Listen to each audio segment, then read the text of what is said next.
marka hore waa dhawahay radio Bandir tan xigta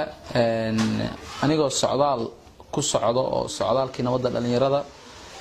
anoo ku socda garowe sii mar qardha sii maray baan waxaan aaday magaalada Hargeysa si qurux badan la soo dhaweeyay habeennimaan galay galabihii oo dhama waa la isuga laakiin may noqon oo gaarigii baa naga daahay waxaan u galnay habeen saqdi dhexe alxamdulillah ala kulli xaal habeenkii saqdi dhexe laftirkeeda waa la soo dhaweeyay maalmihii dambe waxaan wada qaadanay ani asxaabteeda iyo familkii aan martida u ahaaba inaan waqti fiican wada qaadano habeenada kamid ah oo habeenkii saddexaad ah ayaa waxaan u casho doonanay maqaayada Jumeera maqaayad kamid maqaayadaha Somaliland waxaan u doonanay casho anagoona u soconay anagoo wafdi ah cashada markaa dalbanay baa waxaan oo la keenay koob shaaxa oo ka samaysan calanka Soomaaliya ma sha Allah adin ya dalbaday miswani la keenay waxaan ugu soo dhaweeyay sida markii dambe la wada ogaaday wiilka kofashiinaha sameeya baa nagu soo dhaweeyay li ajli aniga dartay uu u sameeyay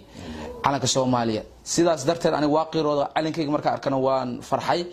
idanna waxaan sameeyay kilib yaraan ka duubay kilibkana waa wax shaqadeeda ah mar walba inaan dadkayga aan la wadaaga jecelahay wax walba aniga igu cusub marka koobka shaax uu igu cusbaa horena uma arag koob shaax calan laga sameeyo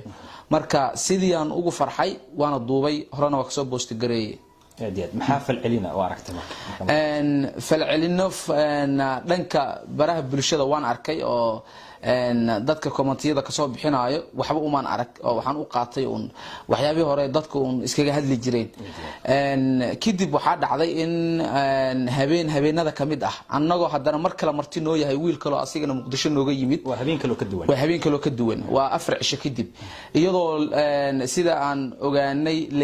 la igogoobayo lambaradii la raadina xaafadeeda la gogoobayo baa haddana waxaan u aadnay maqaaxidii shaaxa hore noogu sameysay maqaaxidii ma sha Allah si qurux badan haddana noola soo dhaweeyay habeenkii si qurux badan haddana qaadanay waxaan lagu soo dhaweeyay heesihii Muqdisho lagu amaanayo ma sha Allah aad ugu mahad celinayna iyaduna kidibna waxa dhacday isla markii in ay timaado gabar kamid ah kuwa security albaabka jooga ay ugu tiri soo bax bananka lagaaga yeeraya sidii aan ku raacay marka ku raacana waxa dhacday in dhalinyaro albaabka taagana arko isla markaa waxaan isiri dhalinyarada waa dhalinyaro ku taageerta waqti la qaado sawir ama wax saas ay ka rabaan inay gudaha ku yimaadaan way ka xishoodeen sidii aan ugu tagay waa salaam waa soo dhaweeyay waxay igala hadleen inay taageeraan fiidiyoyadeeda ay jecel yihiin fiidiyoyada waliba aan xayisiinaha sameey ay jecel yihiin dan waxaan isiri nimankan xayisiinay rabaan bal qandaraas la galo liishi amal isla markii haddana way isbedeleen oo waxay galeen marka kilibkii shaax hore waxaan ka ogaaday marka nimankan inay niman ciidamo yihiin markaan ogaaday waxay saaniya uga jawaabay sida saxdan uga jawaabay kadib waxay ugu yiraahdeen soo bax saldhiga wada aadayna astaan inay ciid yihiin ku muujinaysa ma jirtaa astaan inay ciid yihiin ima isa muujineen laakiin wax walba oo dhaco waxa laga xisaabtami lahaa security albaabka jooga ayaga in la ii yeeray familkuna si fiican uma ogeyn xataa in aniga la qaaday kadib ay ogolaaday in familkii aan la socdo ay wacaan danna waxa dhacday in saldhiga la geeyo meeshina wixii ay ku bilowdaan waan gartay marka ma wax jirdila ama dhibaato lagu geysmay jirtaygaas haddaan iraado waxba la ii geystay waa been baa sheegay laakiin waxaan leeyahay si qurux badan la dhaqmay magaalada dadkii joogay si qurux badan ay ugu la dhaqmeen ciidankii haday ahaadaan booliiska haday ahaadaan dhammaan mas'uuliyiinta dan waxa kaliya ee ka damqanayna waxa ahayd inaan meesha ku dhax isticmaalay calan aanan ahayn calankooda ee ayagu ay aaminsan yihiin taana waanu ka raali gelinay si qurux badan ay soo dhaweeyeen waxba la igama hadleen waan gartay marka maxaa dareentay adiga in calankaagii Soomaaliyeed adigoo haysta waliba shaax ku sawirina lagu keeno haddana qaab aanan habooneyn lagu la dhaqmo dareen ahaan maxaa dareentay adiga marka hore waa ku faraxsanaa inaan calankayga aan isku duubo kadib markay dhacday in Somaliland ay soo xirto laamaheeda amniga waxaan garabsaday in ayagu ay ku saxan yihiin in ay soo xiraan laano waxaan jibiyay qayb kamida ayagu wax ayagu ay ku wada heshiiyeen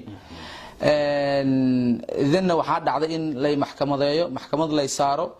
taana ayaga kuma dhihi karo way ku qaldan yihiin anna ma dhihi karo waa ku qaldanaha labadeennaba waa istafa dhaafnay waa isreed dhaafnay marka kadibna laakiin gadaal dambe wax walba ka qurux badnaadeen waa gartay door mar ayay baaqatay maxkamadeyntaada marka maxaa xog heshay inay baaqdaan markaan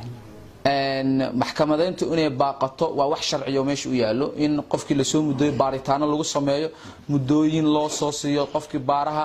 waa wax ayago sharci u haystaan waxaa ka darnaan lahayd in aniga meel la iska xiro la iska keedaya ka xumaan lahayd sifa sharciya leegula dhaqmaayay oo mar walba maxkamad waa la geynayay waa kadib garsoore iyo wixii la ii sameeyay ugu dambeyn waxaa dhacday inaan gurigeygii iyo hooyaday aan ku soo laabto ma jirtaa qof mas'uul ah oo Somaliland oo la kulantay markii horta dadkii ugu waaweynaa ee garabka geystay in aniga la soo daayo waxaa ugu weynaa adeerkay oo sida aad ogtihiinba dartii lagu soo daayay adeer Axmed Dheere Duuliye Axmed Dheere iyo saaxiibkii Duuliye Yaasiin iyo saaxiibkiisa kale Duuliye Taaliil ayaga dartoo lagu soo daayay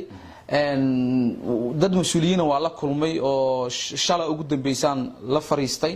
oo ugu horeeyo taliyaha ciidanka booliiska Somaliland aan la fariistay si qurux badan oo ii soo dhaweeyay si qurux badan oo uga damqaday waana leega garnaqay anigana raali gelina ka bixiyay waan gartay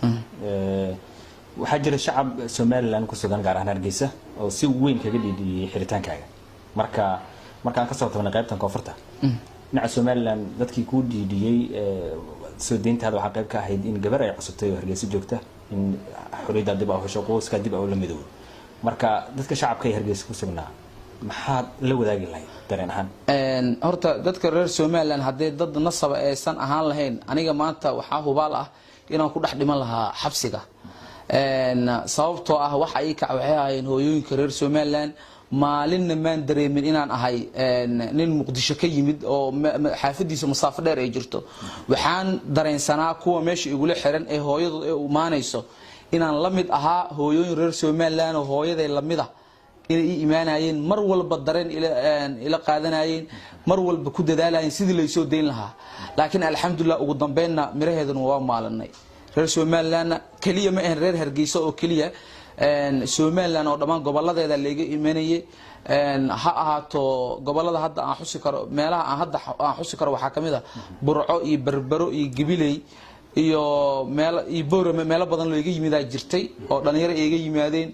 ha ahaato cunaha ay keenaan qudrawaad ha ay keenaan cabitaanaha ay keenaan macmacaan ha ay wax alaal wax rabaa ha ay keenaan waxay igu iimaanayeen dad dareen inay isiyaan inay dhiirigeliyaan inay niyadda dhisaan ay yiraahdaan annagu kumeen xiranay dawlad baa ku xiratay insha Allah ka soo saaro ducadooda iyo ducada dadkayga uga soo baxay waan gartay waa maasan tahay ugu dambeyn waxaan rabnaa dad badan ayaa is weydiin kara bilaal ma ku laaban doonaa barihii bulshada oo caanka u ka ahaa barihii bulshada waa ku laaban doonaa daalin insha Allah dadkaygana dibaan u sii madadaali doonaa waliba Somaliland laftirkeeda xataa ciida hadda igama hortaagna insha Allah haddii alla idmo maalin maalinkan u baahdana waa u laaban karaa